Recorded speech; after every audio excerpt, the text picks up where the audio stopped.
everyone, Laura here with Joyful Miles. The channel's all about inspiring others to enjoy life 1 mile at a time. Earlier this year, if you had this reaction when you saw your credit card statement, I spent what? Then there's a good chance you signed up for the Goofy or Dopey challenge. Actually, in my household, it went more like, You spent what? where are you going? To work. So yeah, my Dopey challenge registration did cost a pretty penny, lots of pretty pennies.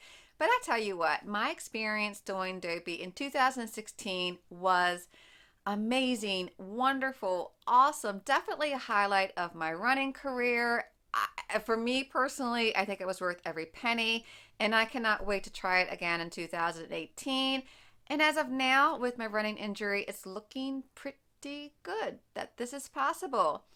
I'm going to cover that in a running injury update soon, and trust me when I say it's going to be a doozy.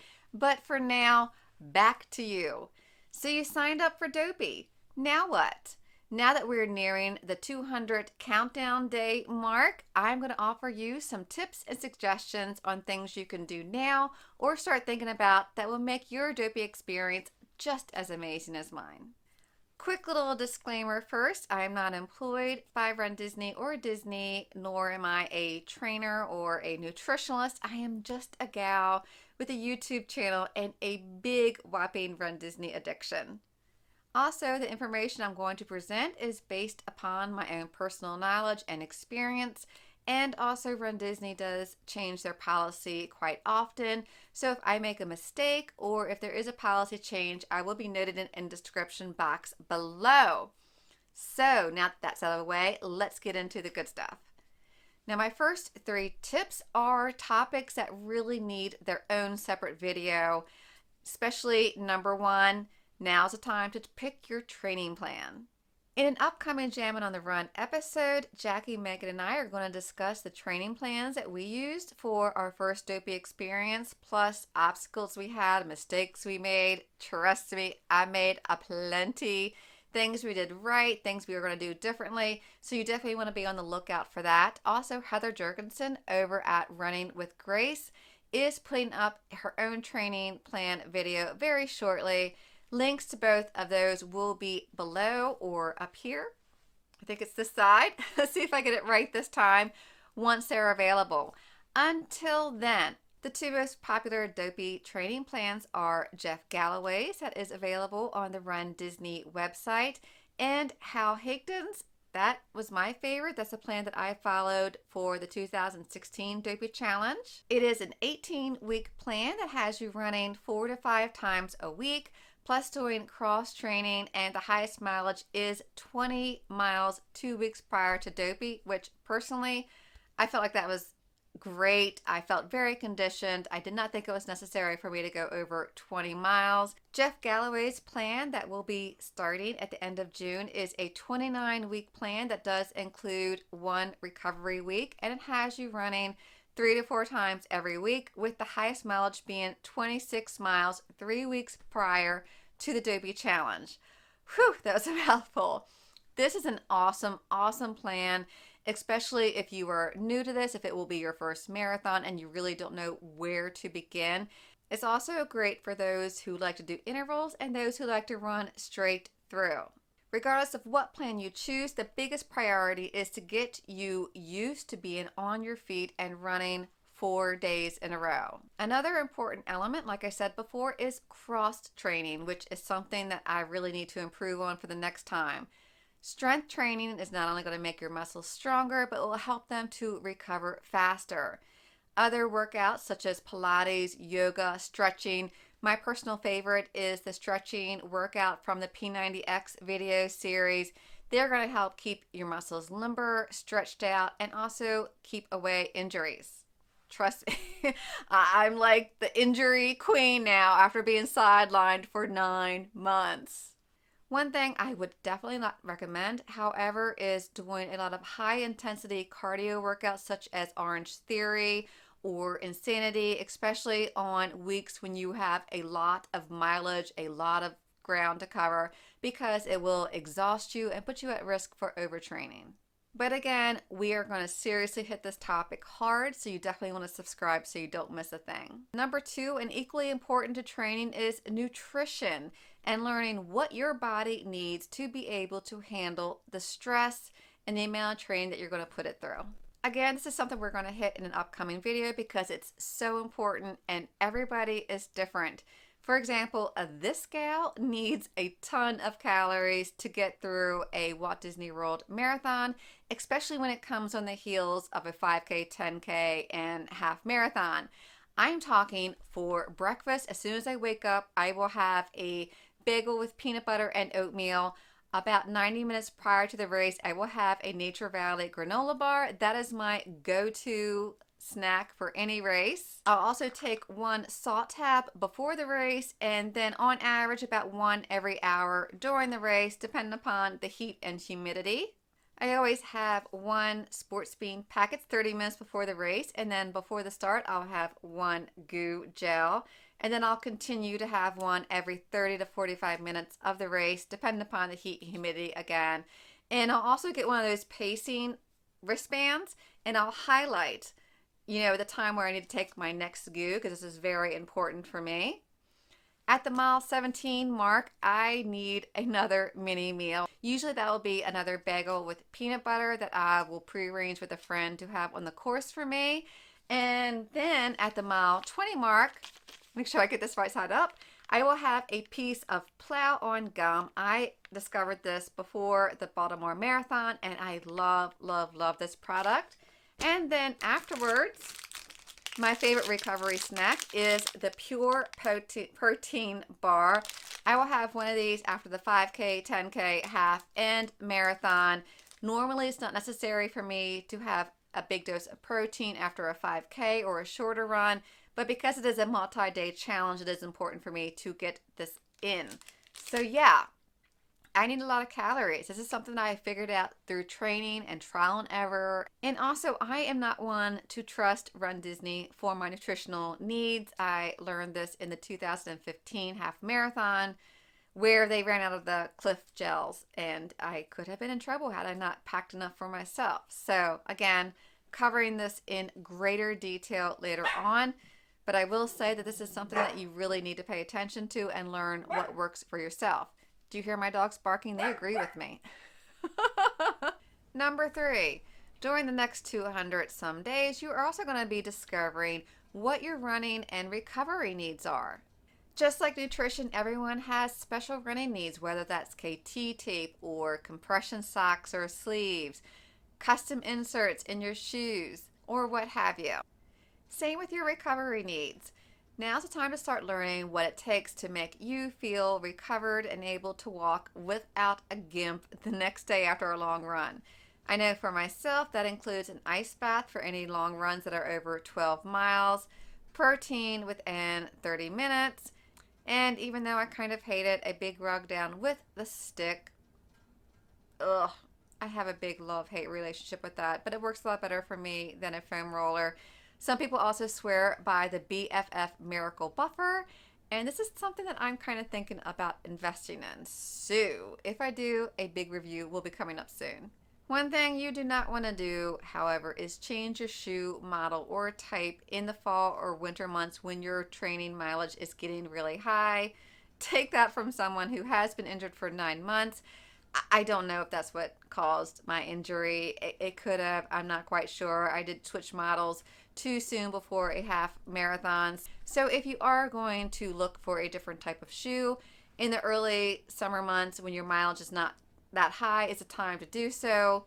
Once you do find something that you love, though, I personally would recommend getting 2 to 3 pairs of shoes of the same exact model. That way you have enough to get you through your training month and the Dopey challenge. While we're talking about shoes, another thing you want to start doing is keeping track of your mileage.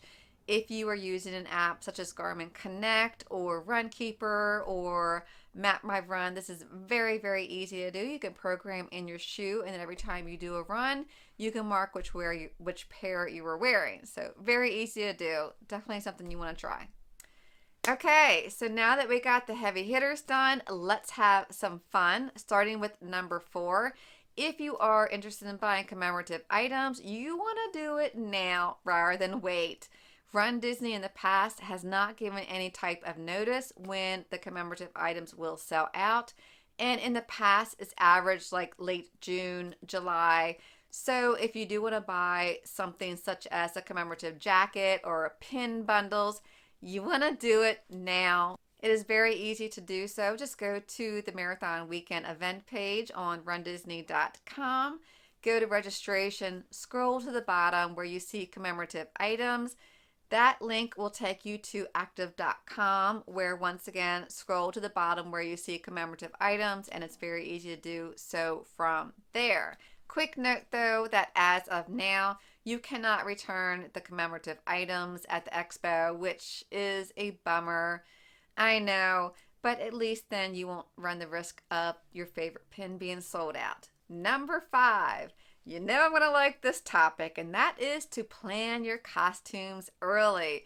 You're going to have 4 races to plan for. How much fun is that going to be? When you plan them early, then you can take advantage of, end of summer sales, get your summer type of wear while they're in stock now. Also, Sparkle Athletic, in the past, they've always had a buy one, get one 50% off sale in July and on Black Friday. I really hope they do that again because, as you can see, I don't have enough. I love this stuff. I tell you what, dear about every single costume I have ever worn has involved Sparkle Athletic of some kind. Now, if you would like some tips on how to put together a running costume, then you definitely want to check out my blog post below. We also talked about it in one of our Jammin' on the Run episodes. One thing that I will say though is when you're doing your plannings, you definitely want to keep in mind that the weather in January is totally all over the place. You could have freezing temps for the 5K, tank tops for the full marathon. Florida weather in January is so persnickety. Don't you just love the word persnickety? It's one of my favorite words. But anyway, more tips down below. And while we are on the topic of planning, number 6. Look, I'm telling y'all right now, I'm not going to do this. Nope, it's not going to happen. I don't know how many times I have sworn that I'm going to be ready for Christmas by November, and it never has happened. It never will happen. But considering that your longest runs are going to be in the weeks leading up to the holidays, it really is a good idea to start planning and shopping and thinking about the holidays early, because waiting in a Walmart line after your 20-mile run is not fun. Been there, done that. We'll never do it again. Also, if you're the type of person who can never think of what to say when someone asks, "So, what do you want for Christmas? You got any good gift ideas?" Think about the stuff that you will need for the race, whether it's a race belt or a box of goos, or hey, Disney World gift cards are always great for any Run Disney fan. That way, not only will they be able to give you a great gift, but you'll have something that you'll actually use. Number 7, you want to plan your park days wisely. I totally get it. Making smart choices during a Run Disney racecation is hard at times because you want to visit the parks and you want to see Disney Springs and you want to do this and you want to do that. But the Dopey Challenge is a completely different breed. I have said it before and I will say it again. It is a serious athletic event and you need to behave like a serious athlete. That means to be very careful when you're planning out your park time. For the 2016 Dopey Challenge, we did go to the parks after the expo and the 5K, but we did no park hopping. For the 10K, we went to Animal Kingdom and mostly saw shows and relaxed and did some major lollygagging. But after the half marathon, nothing. I'm talking we went back to the resort after the race. We took an ice bath. Then we took our showers, we got in our pajamas, and then we got our butts in bed. And we stayed there. We rested all day long until it was time to go to dinner at the Wave, which I felt was enough of a stretch for our legs. And I tell you what, we felt great for the fall. So I would highly, highly, highly recommend that. I know that some people say that it's okay to go to the parks for a couple hours to stretch your legs, but I don't know about you. My experience, those couple hours have always stretched out to 4 or 5 because you miss your bus and you got to wait in line, or the lines at the parks are really crazy long, or you get held up for some reason. And then when you try to come back to a resort, the bus line is crazy again, or you have to stand on the bus, which, depending upon where you're staying, can be up to 20 minutes of extra wear and tear trying to balance while you stand. So, yeah, I don't know. I feel very strongly that you should just have a major rest day. And getting back to park planning, once you do decide your park days, you definitely want to take advantage of the Fast Pass Plus system about 60 days out for those who have an annual pass or their park tickets already purchased. This will save you a ton of time. Also, try to avoid the whole zigzagging across the park if you follow a tour plan. Just keep everything nice and simple. And remember, eye on the prize, and that is that dopey medal. So let's talk about some food now, and that is number 8. You want to make some advanced dining reservations or ADRs at 180 days prior, which we are getting close to. Oh my. But while you're figuring out your park days, you definitely want to keep in mind where you want to eat both before and after the races. The two most important elements to consider are what restaurants will serve the food that you're most used to, and number 2, ease of transportation. You can find menus at most of the restaurants at My Disney Experience or allears.net. I will be linking both of them below. One thing I would definitely recommend is to make your Friday night and Saturday night ADRs early. I'm talking like 5 o'clock. That way you have plenty of time to wait for your tables and eat, pay your bill, take the transportation back to the resort, and get your booty in bed early. Maybe even consider for Saturday night to eat at your resort. For those who are staying at Port Orleans, they have this amazing, amazing pasta meal at the counter service. Oh my goodness, it is really fantastic. Also, keep in mind that at many table service and counter service restaurants, they will offer customized meals for runners on marathon weekend. For example, our favorite place to eat is at the Wave in the Contemporary. They are great for accommodating a large group, and they have been having this amazing, amazing meal for runners. That's a simple pasta with sauce and grilled chicken. So yummy. It just hits the spot for me every single year. So we are definitely going to go back this year again. Another tip is to place an order with Garden Grocer or a similar type of grocery delivery service.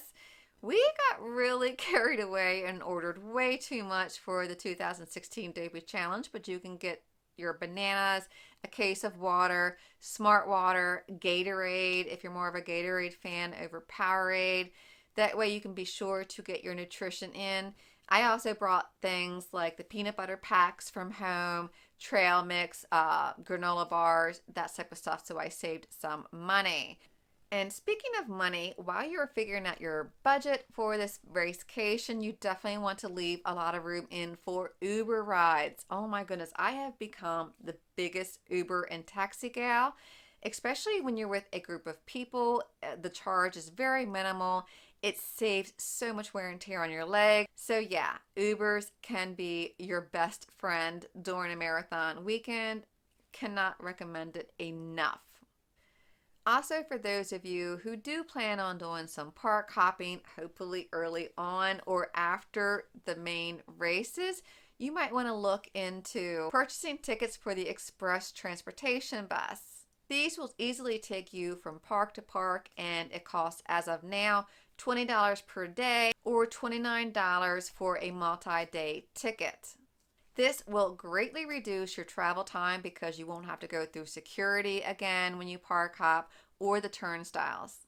Okay, so continuing with the traveling and the planning theme here, if you are traveling with your family or with children, you do want to have a conversation beforehand. I know for us, we are not traveling with family over this big race weekend. We have a big group sharing accommodations, and this means that we only have to concentrate on ourselves and take care of our special needs to get us through this difficult challenge. Things are different when you're traveling with a family, however, and you're the only one who will be running. So it's a very good idea to get on the same page before the trip.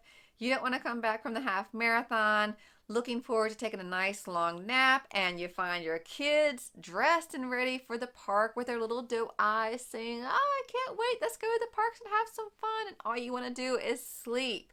So, yes, have that conversation and work out a plan that works for everybody.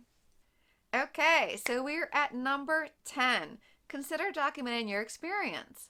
The Dopey Challenge is going to be a major event and milestone in your life, so consider documenting the whole training process through the races on a blog, or maybe you can do some training videos like Gerald over at Res Runs did. I loved his training videos, and FYI, I did ask, and he will be doing another series for the 2018 Dopey Challenge. I'm very excited about watching that. And I'm going to be doing a training series as well as I'm going through my recovery process. And I have a lot of collaborations lined up. So I'm very excited, and I would love to see what you have in store. If you're not into that sort of thing, however, you could document your experience through journaling or maybe something like the Believe Training Journal that I'll link below. I absolutely love, love, love this. That way, years from now, you can go back and relive every painful, frustrating, amazing moment. Number 11, join a Facebook group. Chances are you've already done this, or if you're like me, you have joined several, way too many to keep up with. But if you haven't, join a Facebook group about Run Disney in general, or the Dopey Challenge is a great way to establish relationship with other runners, learn tips, share tips, or find out about important announcements like when the waivers are released. Finding them is very easy. Just enter Run Disney or Dopey Challenge or Goofy Challenge in the search box and you will have a lot to choose from. Okay, so we're at the last tip. Finally, number 12, come up with some fun ways to stay motivated and to celebrate this crazy, insane, fantastic challenge that you're taking on. Again, I'm going to make a separate video on this topic, which I will be asking for some help with. More on that later. But until then, there are so many things that you can do to really have fun with the Dopey Challenge. For example, the Etsy seller Pretty Sheepy has these really, really cute Dopey countdown stickers. The cost is $3.95 plus $3.20 in shipping. I personally am going to be ordering these because they're so cute and I'm a planner nut myself. Also, if you do another search on Etsy, you can find several Dopey Challenge training shirts you can buy. I'm going to put some links to some that I found below. Oh, and I love, love, love this idea. Melissa Acton-Orr shared on the Team Run Disney Facebook group how her Dopey figurine is always watching and making sure she gets her training runs in. How cute is that? Now is also a great time to create a killer running playlist to get you through your long runs. I've written about this several times on the blog. I shared my favorite running jams and my favorite Broadway songs to run to because I love Broadway cast recordings. Actually, a little FYI, one of my favorites is One Day More, but when I'm doing hill training, I always sing 1 mile more. Anyway, that's a whole new topic. I need to move on. Oh, and Run Disney also has some fun playlists over at Spotify. For more information, they have a blog post that I will be linking below. And podcasts. Podcasts are great for long training runs. I've shared my favorites before that I will be putting. Can I just do this? And that means the link is below. Okay. And also Rob has chatted about his favorites as well. We've also on Jammin' on the Run, we have shared some tips on how we stay motivated. Yeah, we got it now. Now, something I've chatted about many times on the blog and on this channel is my absolute love for Momentum jewelry. This is my favorite necklace. It says Live Fearlessly, and I absolutely love their motivational wraps. I have so many pairs and some custom made ones. Being able to see your favorite mantra on your wrist is such a huge, huge motivator. And right now, I am absolutely loving how the green and purple goes with the new image on my Garmin face. I am so obsessed right now with the Garmin Face It app. Many thanks to Kristen Walton over at trainerkristen.com. She put this really cute image of Marathon Weekend on her Garmin as an everyday reminder of what her big goal is. If you would like to do the same, she recently posted a Dopey Tips blog post with instructions on how to do that. I will be linking it below. Definitely go check it out. Whew! So there. That's it. Alright, so it is time to wrap this video up because I'm sure that it's going to run very long. But first, what about you? What do you plan on doing to stay motivated throughout this whole Dopey training process? I would love to get your input to use for a future video. If you would like to participate, you can find the directions below. Until then, if you would like more goofy or dopey tips, definitely check out my video or blog post that would be linked below. I also have a video for Run Disney packing tips, as well as all of my past race recaps on the blog and my video recaps. There is a lot of content and there's going to be a lot more coming your way. So definitely please subscribe so you will be getting notifications. Thank you so much for watching. If you have any questions, please leave them in the comments below. I would love to help you out because I want everyone to have an amazing, amazing, amazing Dopey Challenge experience. Take care, and as always, have a joyful day.